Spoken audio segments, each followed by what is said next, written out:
बड़ी स्थित हैं।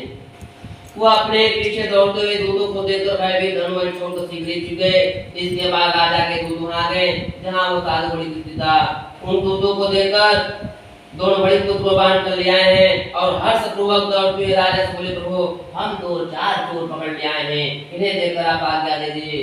राजा की आज्ञा से ही दोनों स्थिर ही दिशा को बिना विचार किए गए महान कारागार में डाल दिए गए और भगवान सदैव की माया किसी ने दोनों की बात नहीं सुनी। और राजा चंद्रकेतु ने दोनों का धर्म ले लिया और भगवान के साथ से बड़ी के घर में उसकी भारिया भी दुखी हो गई। उनके घर में सारा का सारा धन और चोरों ने चुरा लिया। वो लीलावती शारीरिक तथा मानसिक पीड़ा से युक्त होकर दुखी हो प्यास दुखी होने की चिंता से भटकने लगी। कन्या कलावती को गोद में लेकर रोने लगी और भोजन के लिए इधर उधर दिन घूमने लगी। मगर एक दिन छूटा से पीड़ित हो कलावती एक ब्राह्मण के घर गई और वहां जाकर उसने श्री सत्यनारायण के व्रत को पूजन को देखा। वहां बैठे उसने कथा सुनी और वरदान मांगा और तंत्र प्रसाद पढ़ करके वो कुछ रात होने पर अपने घर आई। माता लीलावती ने कलावती कन्या से प्रेम पूर्वक पूछा कि पुत्री रात में तुम कहाँ रुक गई थी, तुम्हारे मन में क्या है? कलावती कन्या तुरंत माता से कहा कि माँ मैंने ब्राह्मण के घर में प्रदान करने वाला खत देखा।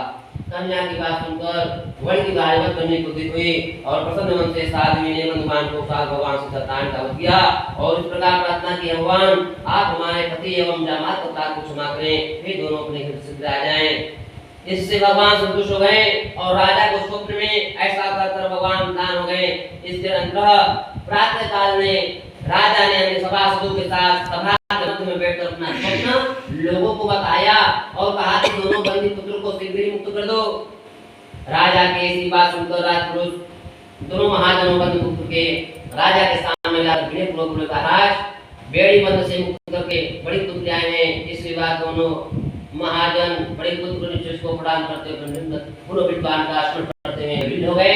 कुछ बोलना से और राजा ने पुत्र को देखकर आधारक वो कहने लगा कि आपके सम्मुख मैंने जो कुछ कहा असत्य भाषा प्राप्त किया है, भगवान आपने अपराध को क्षमा करें। ऐसा कहकर उन्होंने बस अलंकार से संतुष्ट किया और राजा को प्रणाम करके आज्ञा समझा रहे हैं। ऐसा कहकर उन्होंने महालक्ष्मी के घर के ऊपर स्थान दिया। इस प्रकार से श्री सत्यनारायण की अध्याय समाप्त।